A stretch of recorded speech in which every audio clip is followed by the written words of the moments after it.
Hey, I'm ZSH Plays. Welcome back to a fully operational San Bernardino Zoo. Yes, that's right, everything that we've built in sandbox mode since the disaster at Christmas has been blueprinted and put back into the real franchise zoo, and we have replaced every single animal that we lost. Every habitat is full. Our caretakers have been going crazy bringing animals back into the habitats, and we're ready to start building something new and exciting, our first ever gift shop. And that's not all we're building. The gift shop is going to be inside the zoo's new exit, and with a little bit of trickery we're also going to make sure that the guests will now visit the whole zoo instead of clustering around the entrance. Lots to get through, so let's start building. Alright, so the exit and gift shop is going to sit at the end of the African area, as you just saw, and I wanted to incorporate some elements of the design of the entrance so we get a continuity from the entrance to the exit. So what we're going to do is actually blueprint a little part of the entrance here and then use this to start constructing the exit building. It's going to be pretty sizable because it's going to incorporate not only a gift shop but also one of the guest spawners from the front of the zoo, which we're going to move back here so that some people actually enter the zoo through the exit, so that we get people in the African area. As you'll know if you play Planet Zoo, if you build a really big zoo, the guests tend to never actually get to the end of the zoo. They sort of cluster around the opening areas, and that's annoying. It's not as realistic as I'd like. And more importantly, with this zoo, as with a lot of real zoos, the real big ticket animals like elephants, lions, rhinos, giraffes, etc. are in our Africa section at the end of the zoo. That's how real zoos tend to be designed, to make sure that the guests have to go around the whole zoo to see the biggest animals, because the longer they spend in the zoo, the more money they spend, and zoos are always short of money. So I've replicated that in San Bernardino Zoo, and that presents us with another problem. The elephants alone are costing $30,000 a year to feed. Because no guests are visiting them, we're not getting any donations, so it's just a net loss of $30,000, and we are hemorrhaging money. I think we spent about $1 million putting all the blueprinted items back in, getting animals, etc., and we are losing a lot of money, so we need to sort that out. So what we're going to do, we're going to incorporate a toilet into this building, and we'll hide the guest spawner next to that, and it will look like there's just a few guests every now and again coming out of the toilets. What they're actually doing is entering the zoo for the first time, and they'll be heading straight to see the elephants and our savannah and the lions that we're going to add in next week, and we'll start getting some much needed cash into the zoo. So that's the plan. Let's talk about what we're actually building here. So it's basically going to be a single story version of the entrance building, and we're going to put a nice curve onto the edge of it here. That'll just make it look a bit more attractive and a bit more welcoming, and we're going to do a load of planting around it so that it feels very different to the entrance. It's going to be a lot greener. We're going to cover it in plants as well, and then we're going to have a palm garden on the roof, which I think is going to look really cool. I get a lot of comments about the entrance and why it isn't on the workshop. So I think I've said this before, but just so you know, because it's made almost entirely out of animal reward statues, if I were to put it on the workshop, if you download it, then unless you've completed every single one of the career levels, it'll be locked and you won't be able to use it. And I'll get a lot of complaints, so I just haven't put it on there. When the zoo's complete, obviously the whole zoo will go onto the workshop, and then you'll be able to explore it at your leisure. Moving on to the roof, I'm building some skylights here to get some natural light in, and then we're surrounding them with rocks. The roof itself is going to be a mixture of rocks and mulch so that we can get a load of plants up here. So once we've got one set of rocks, we're just going to use the rotation trick to get the rest in, and then we'll start moving this first one into position. This first skylight is also going to function as a water feature. I've wanted for a long time to build a water feature like you see in Gardens by the Bay in Singapore, because they are really cool, so we're going to do that here. What we're doing is we're getting some of the water jets. We're going to put one of them on the edge of the ring that we've made here, and then we'll use the rotation trick again, attach it to this mud pillar, copy it across from itself to the other side, like so, and then what we will do is just rotate it loads of times so we can fill this entire ring here with water fountains. And once we've filled it in, spin them upside down, and then we get this effect. Finally, we're going to take all the ones that we've just made and then copy them across into the right position so we get this really, really impressive sort of curtain of water, and then we'll just do some more work to make it look a bit more natural so we don't have these special effects pieces just floating in midair. We'll rotate some glass and some tubing and then position those hidden under there. That's going to look really cool. You saw that in the opening shot of the video. For the rest of the roof, we want to get some more rocks in. I like the contrast between these darker rocks and the lighter rocks on the front of the building. So we're going to get these all the way across the top, get some height variations in as well. So we'll take like this one, move this one up, get a bit more of an interesting look like that. And then we'll start with the greenery. This used to be one of my favorite pieces, the periwinkle grass. Since the buffalo grass came out, I use it a lot less, but it's perfect for this. Get some really nice bright green foliage growing down the front of the rocks here. And because of the texture on the rocks and all the different depths of all the rocks that we've got down here, we can have it looking really natural. So sometimes the rocks poke through the foliage, and throughout the video I'm just going to add more and more until we get a really nice green look at the front.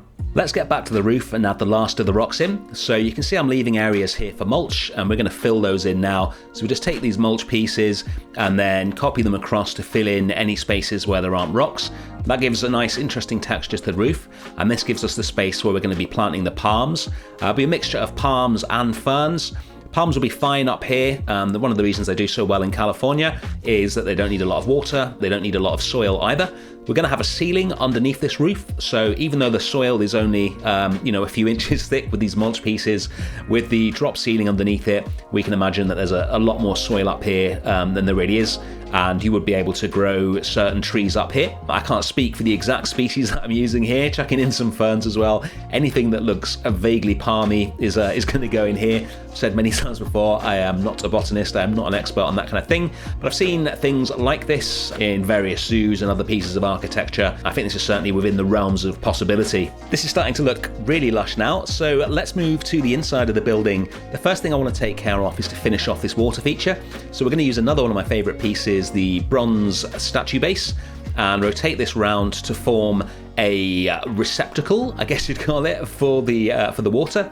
We'll use the same piece to make the bottom of it, and then we'll use a combination of the lion statue, one of the big Easter Island heads, to make a nice centerpiece. We don't have enough room to get any real water in here, so we're going to drop one other special effects piece in there to make it look like the water is actually going somewhere. Next up, we'll place down the toilet that's going to hide our extra spawn pad and our first ever gift shop. Really looking forward to finding out how these work and seeing what we can do with them and seeing all the little items that you can put into them. That's going to be a lot of fun. But first we need to sort out the pathing. So what I'm going to do is put paths in where I want the guests to go. So they'll be able to walk around this fountain, they'll be able to go into the gift shop, and they'll be able to exit out of the back of the building and go into the car park that we're going to put there. We'll place down all the extension pieces for the gift shop to make it the size that we want it to be, and later on we're going to use some custom flooring to cover up all the paths. Now it's time for the architecture on the inside. I'm basing this on a photo I've had lying around probably for at least a year. I can't even remember where it's from now. I think it's some sort of maybe a restaurant in a hotel or something, but it had some really cool interior decor, mostly based around this piece, which we're going to be replicating here. So we're going to be using loads of different plaster pieces to create a really smooth kind of curve. This will act as a doorway throughout this building and tie the various different architectural themes that we're going to have in here together. It won't be white when we're finished. I just like working with white plaster. It makes things easier to see what you're doing. So we'll get a nice curve in here so that the lower part of the archway meets the part that's going to stretch all the way up to the roof. And then we'll place it inside the building and extend it a bit more just to make sure that it's definitely going to touch the roof. There'll be a ceiling underneath this, like I said earlier. We're going to put that in later.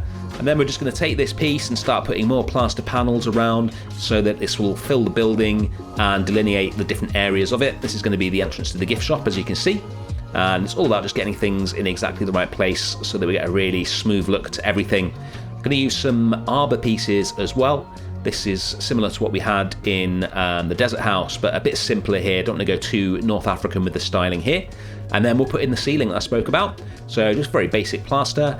Get it to the right level to hide all the rocks that are poking down from above. And then once it's in the right height, we'll just copy this and cover the whole of the interior with it. We've put some flooring in as well. Again, just some basic, I think this is limestone pieces that have been recolored. I liked the texture on that. And it's starting to look like a real building now. Let's move on to the other side where the guest spawn is going to be. So we're going to get some more curves in here. These are just basic grid pieces which I've split up so that we can work with them a bit more freely. And I've put a couple of ATMs and a drinks machine in as well so that we've got a little bit more amenities in here for the guests. And we'll start curving that around back towards where the guest spawner is going to be. And then we'll put some more of the arbor and plaster in that we had on the other side. And this area here is leading down to what's going to be the actual exit on that path there.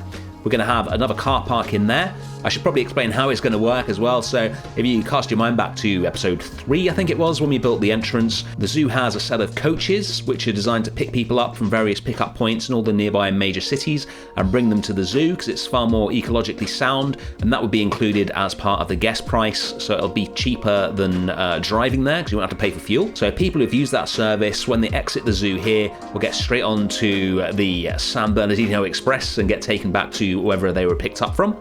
And people who have driven will have a shuttle bus that takes them back to the car park at the front where they left their car. I know getting on a coach is anathema to most Americans, which is where this zoo is set, but hey, we are going to be ecologically sound here, regardless of where we are setting the zoo. Back to the gift shop, I really like the design that we came up with for Iguana Falls, and I'm going to use something similar here, using the waterfall pieces to form the back wall. It just looks so nice when you get the waterfall pieces. You spin them round so that the slower moving water is at the front, and then colour the water so that you can't see all the foam. You just get this really nice kind of tranquil flow of water, which makes a really nice backdrop, especially for an area as large as this. We need somewhere for the water to go, of course, so we use some of the rustic stone wall pieces and then some individual faux rocks and make a little receptacle for the water down here. I don't know why I like the word receptacle so much today, but there you go.